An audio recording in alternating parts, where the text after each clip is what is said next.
नमस्कार साथियों, Dhirendra sir official में आप सभी का स्वागत है। आज हम लोग बात कर रहे हैं अध्याय 2 आरोप किताब से गद्य खंड से। ठीक है, ये सबको पता ही होगा। चैप्टर का नाम बाजार दर्शन। क्या नाम है? बाजार दर्शन। देखो, नॉर्मल तो समरी मैं भी सुना सकता हूँ, जैसे और लोग भी समरी सुना देते हैं, बता देते हैं, पर मसला ये है कि समरी से फ़ायदा नहीं निकलने वाला। क्वेश्चंस के साथ समरी बन जाए तो बहुत अच्छा रहेगा कि एक तो क्वेश्चन भी बन गए, समरी की समरी हो गई। तो देखो क्या होता है, क्वेश्चन का आइडिया लग जाता है कि हाँ क्वेश्चन ऐसे बन रहा है। तो इसीलिए मैं सोच रहा हूँ कि ये पैटर्न ठीक लगा मुझे, इसीलिए मैं इस पैटर्न पर करा रहा हूँ। वरना मैं भी समरी आपको सुना सकता था, बट मेरा उद्देश्य वो नहीं। मेरा उद्देश्य है कि कम समय में बेहतर हो जाए। चलिए, तो बाजार दर्शन। अब आप सबको पता है कि बाजार को देखना, बाजार दर्शन। अब बाजार में जाते हो ना, तो सबसे ज़्यादा कौन मिलते हैं? दुकान किन की होती हैं? जैन साहब की, है ना। गुप्ता जी और जैन साहब, इन्हीं की तो हेजेमनी होती है बाज़ारों में, कि जैन साहब और गुप्ता जी यही तो बाज़ार में सबसे मेन रोल प्ले करते हैं। तो बाज़ार में आपको सबसे ज़्यादा जैन साहब की दुकान मिलेगी। किन की मिलेगी? जैन साहब की। लेखक कौन हो गए? जैनेन्द्र कुमार। कौन हो गए? जैनेन्द्र कुमार। तो बाजार दर्शन के लेखक कौन हो गए? जैनेन्द्र कुमार। और जैन साहब की ये समझो 5 उंगली घी में होती कि नहीं होती? व्यापारी होते हैं 5 उंगली घी में, कि भैया आपको कौन लग रहा है, भैया आपकी तो 5 उंगली घी में। जब जिस व्यक्ति की 5 उंगली घी में हो तो वो तो बंदा खुश ही खुश होगा। बोलो हाँ या ना? तो डेट ऑफ बर्थ क्या हो गया जैनेन्द्र कुमार का? 1905। क्या हो गया? 1905। क्लियर हो गया? ठीक। आगे, तो इस चैप्टर में ये बताया गया कि बाज़ार के बारे में है कि बाज़ार आपके लिए क्या है। देखो, बाज़ार हमारे लिए सब कुछ है, ठीक है, लेकिन अगर हमें बाज़ार के बारे में सही जानकारी नहीं है ना, हमें अपनी आवश्यकता के बारे में सही जानकारी नहीं है, तो बाज़ार हमारे किसी काम का नहीं। आवश्यकता की जानकारी, अब हमें पता ही नहीं हमें क्या खरीदना है। अब हम गए बाज़ार, तो भैया हमें तो बहुत सी चीज़ें दिखेंगी और हमें सब चीज़ें अच्छी लगेंगी। बाज़ार में तो भैया इस तरीके से सजा सजा के सामान रखा जाता है कि आप तो प्रभावित हो जाएंगे। बाज़ार है कि शैतान का जाल। यहाँ पे बताया गया है कि बाज़ार को क्या कहा गया है? शैतान का जाल। कोई बेहया बेशर्मी होगा जो इस जाल में ना फंसे, वरना इतना बड़े तरीके से जाल बनाया जाता है कि आपको तो हर चीज़ अच्छी लगेगी। फिर तो आप सब खरीदना चाहोगे, लेकिन सब खरीद नहीं पाओगे तो मन में दुविधा उत्पन्न होगी, कुंठा जन्म लेगी। यार मेरे पास पैसा नहीं है, मेरे पास ये नहीं है, वो नहीं है, तो आप फिर द्वंद्व में फंस जाओगे। फिर आप अंदर से व्याकुल रहोगे, संतुष्ट नहीं रहोगे, जीवन भर यही कौनता रहेगा आपको कि यार मेरे पास ये होता तो ये होता। अरे हमारी पूरी लाइफ इसी में निकल गई भाई। हम दूसरों को देख रहे होते हैं, यार मेरे पास भी काश ऐसी फर्राटेदार गाड़ी होती, है ना। आज सोशल मीडिया इसमें बड़ा रोल प्ले कर रहा है। मैं कह रहा हूँ बाजार के साथ साथ सोशल मीडिया भी इसमें बड़ा रोल प्ले कर रहा है कि आप दूसरे की लाइफ स्टाइल देखते हो, आपको लगता है मैं भी ऐसा होना चाहिए, मेरे साथ भी यही हो, स्टारडम। भाई कुछ नहीं, मेन चीज़ है आपकी संतुष्टि। आप संतुष्ट किस में हैं? मेरे को स्टारडम वाले लोग भी संतुष्ट नहीं हैं। अभी यहाँ पे आपको पता चलेगा, कैरेक्टर बताऊँगा, वो बंदा कितना संतुष्ट है ना। अभी आपने किसी की बढ़िया वीआईपी गाड़ी देखी, बाइक देखी, आपको लग रहा है यार मेरे पास भी होती, काश मेरा जन्म ऐसे बाइक वाले घर में हुआ होता, अंबानी टाटा के घर। तो हम लोग एक बार में अपने माता पिता को भी दगन करने लग जाते हैं कि यार इनके यहाँ जन्म लेना था। कोई बड़े अमीर के रईसियात के यहाँ घर ले जन्म लेते तो मज़े से कटती। तो इतना गिर जाते हैं हम लोग। समझ में आ रही बात? तो यही है बाज़ार के मतलब में। तो बाज़ार हमें कब जाना चाहिए? बाज़ार हमें कब जाना चाहिए? कि जब आपका मन खाली हो। भैया मन खाली हुआ तो टेंशन है। जब आपका मन खाली ना हो, जब आपका मन खाली ना हो अर्थात मन भरा हो, तब बाज़ार जाओ। या आपको अपनी आवश्यकता का सही ज्ञान हो, तब बाज़ार जाओ। जैसे मुझे क्या चाहिए भाई, सीधी बात है कि मुझे एक पेंसिल चाहिए, मुझे पता है, इसीलिए बाज़ार आया हूँ, तो बस पेंसिल ही खरीदूँगा। जब मुझे पता ही नहीं बाज़ार में क्या खरीदना है, तो मैं पेंसिल ही नहीं पता तो मैं कॉपी भी खरीद लूँगा, बहुत सी चीज़ें खरीद लूँगा, तो मेरे लिए दिक्कत हो जाएगी। तो आवश्यकता का सही ज्ञान हो तभी बाज़ार जाओ। ठीक भाई।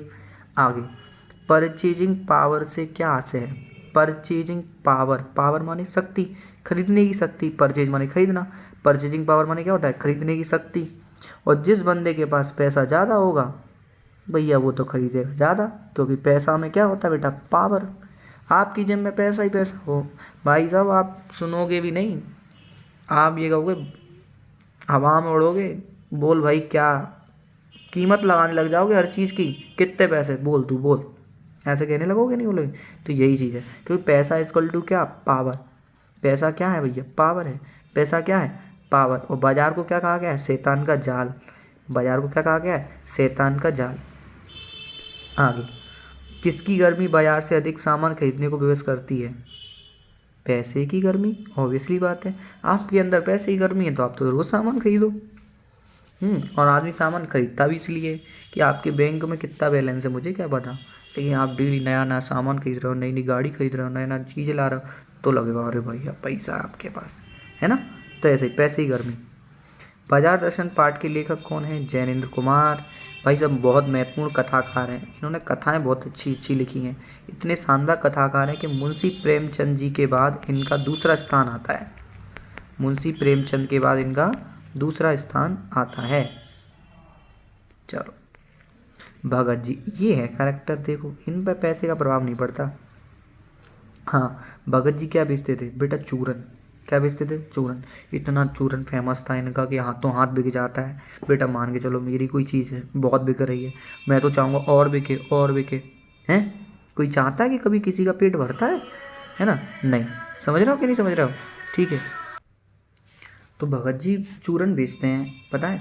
अब इनका चूरन बड़ा फेमस है, हाथों हाथ बिक जाता है, इतना फेमस है। लेकिन भाई साहब, 6 आना जैसा कमाया, जैसे ही उनके 6 आना पूरा हुआ, 6 आना मतलब 24 पैसे, जैसे ही उन्होंने 24 पैसे या 6 आने पूरे हुए, वैसे ही अपना पूरा चूरन मुफ्त में बच्चों को बांट के चले आते हैं। बताओ ऐसा कोई होगा कि मेरा 6 आना हो गया बस इतनी है? ये तो एक बहुत बड़ी बात हो गई ना। कितने संतुष्ट स्वभाव का व्यक्ति है बताओ, कि उन्हें इतने में संतुष्ट। वरना आजकल किसी की 6 आने की कमाई कहता है भैया 6 का है वो 60 हो जाए और बढ़ जाए, वो तो शून्य लगाता जाए। क्यों? किसी का रहेगा, मैं चाहूँगा कि मेरी काम चल रहा है, मेरे का इतने में खुश हूँ, नहीं, सबको एक्सट्रीम चाहिए। सही बात है, लेकिन भगत जी ऐसे नहीं है। भगत जी कैसे स्वभाव के हैं? संतुष्ट स्वभाव के हैं। ठीक है, सही बात है। तो यही चीज़ है भगत जी। तो भगत जी पर बाजार का प्रभाव पड़ता है? नहीं, भगत जी पर बाजार का कोई प्रभाव नहीं पड़ता। आगे, बाजार दर्शन पाठ का केंद्रीय भाव क्या है? सबको पता है, बाजारवाद। बाजार के बारे में हुआ है ना। आजकल बाजार में बाजारवाद बहुत बढ़ गया है। क्यों? आजकल कोई भी दुकानदार किसी भी चीज़ को आपको बेच सकता है, कोई भी चीज़ बेच देगा। घटिया से घटिया सामान कोई बड़े बढ़ाई करके बेचेगा, अरे बहुत बढ़िया है, लास्ट बचा है। हर दुकान पास जाओगे यही कहेगा लास्ट बचा है, 1 पीस रह गया है। भले ही वो कैसा ही माल हो, बाद में पीछे जाके कहेगा देखो मैंने बेच दिया। तो यही चीज़ है, आजकल कपट बहुत बढ़ गया है, ये बहुत बड़ी समस्या है। बाजार एक है जादू या चमत्कार? बाजार एक जादू है। और ऐसे ये जादू किसे दिखाने का काम करता है? आँखों को राह दिखाने का काम करता है। आँखों को राह, बाजार का जादू किसे राह दिखाता है? आँखों को राह दिखाने का काम करता है कि भैया चलते चलो चलते चलो, आँख देखती जाए, पता चलते चले क्या है आगे। बाजार दर्शन एक महत्वपूर्ण निबंध है, किसका? जैनेंद्र कुमार का। ठीक, आगे, मनुष्य अपनी डैश मनोवृत्ति के कारण अनावश्यक खरीदारी। अरे भैया अनावश्यक अपन क्यों खरीदते हैं? आर्थिक माने पैसे से रिलेटेड बात होती है बस। बाजार दर्शन पाठ में किसकी चर्चा की गई है? ग्राहक की, कि भैया ग्राहक ही तो है मेन, है ना। त्यागपत्र उपन्यास के लेखक कौन है? जैनेंद्र कुमार। देखो रचना इनकी कुछ है, मैं ये बता देता हूँ कि एक रात की बात है, 2 चिड़िया आपस में बात कर रही थी। कौन? 2 चिड़िया बात कर रही थी। तो देखो एक रात से ऐसे याद करोगे, एक रात की बात है, 2 चिड़िया आपस में बात कर रही थी। तो देखो बात से बातायन और 2 चिड़िया, जिनकी 2 रचना हो गई। बात से कौन सी होगी? वातायन, और 2 से 2 चिड़िया। ठीक है, पाजेब इनकी और रचना है। ठीक है, पड़ोस में एक महानुभाव रहते हैं जिनको लोग क्या कहते हैं? भगत जी। और भगत जी क्या बेचते हैं? चूरन। कितने कमाते हैं? 6 आना। 6 आना बोले तो 24 पैसे। स्वभाव कैसा है? संतुष्ट। बाजार का जादू चलता है? नहीं। बाजार आमंत्रित करता है, आओ मुझे लूटो और लूटो। सही बात है। बाजार का जादू आँख को राह दिखाने का काम करता है? सही बात है। परचेजिंग पावर का अर्थ है क्रय शक्ति? हाँ सर। जैनेंद्र कुमार उपन्यासकार हैं? हाँ सर, उपन्यासकार कथाकार एक ही बात है। त्यागपत्र मनोवैज्ञानिक उपन्यास है? हाँ, कोई त्यागपत्र किससे देता है? मन से देगा, है ना। आगे, असबाब, असबाब माने होता है सामान। क्या होता है बच्चा? सामान। बाजार में बहुत सारा असबाब रखा हुआ था, सामान। दरकार, दरकार माने ज़रूरत होती है। क्या होती है? ज़रूरत। अब मुझे इसकी कोई दरकार नहीं। परिमित, सीमित। यहाँ कितना परिमित है ना, मेरे पास कितना परिमित है।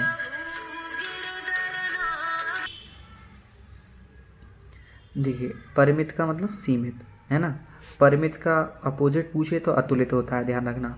पेशी का एडवांस होता है, देखो अग्रिम राशि। दारुण का होता है भयानक, भयंकर। ठीक। नाचीज, नाचीज मतलब क्या हो गया? महत्वहीन। ठीक। आगे, बाजार दर्शन किस विधा में लिखा गया है? निबंध है। बाजार दर्शन ये क्या है? निबंध। खेल कहानी के रचनाकार कौन है? जैनेन्द्र कुमार। खेल कौन है? जैनेन्द्र कुमार। ठीक है। आगे, जैनेन्द्र कुमार का जन्म किस वर्ष हुआ? 1905। भगत जी क्या बेचते थे? चूरन। अकिंचितकार का मतलब क्या होता है? थोड़ा बहुत भी। क्या होगा? थोड़ा बहुत भी। ठीक। आगे, आधुनिक युग के प्रेमचंद के रूप में किसे जाना जाता है? जैनेन्द्र कुमार। ठीक। फिजूल सामान को फिजूल समझने वाले लोग क्या होते हैं? संयमी। क्या होते हैं? संयमी लोग। जो संयमी लोग होते हैं वो बिल्कुल वही सामान खरीदते हैं जो उन्हें ज़रूरत हो, और ज़रूरत का ही सामान खरीदना चाहिए, वही ठीक है ना। तो ये ज़्यादा सामान खरीद लेंगे बाद में आपके जीवन में खलल पैदा करेगा, दुविधा में डाल देगा, आपको कष्ट और आपको बहुत त्रास होगा। इसीलिए बस बाजार दर्शन का यही भाव है। मेन मूल भाव समझ जाओ बाजार दर्शन का, कि बाजार दर्शन का मूल भाव 2 पॉइंट में है कि एक तो बाजार का सार्थक प्रयोग किया जाए, समय आने पर सही प्रयोग किया जाए, अनावश्यक प्रयोग ना किया जाए।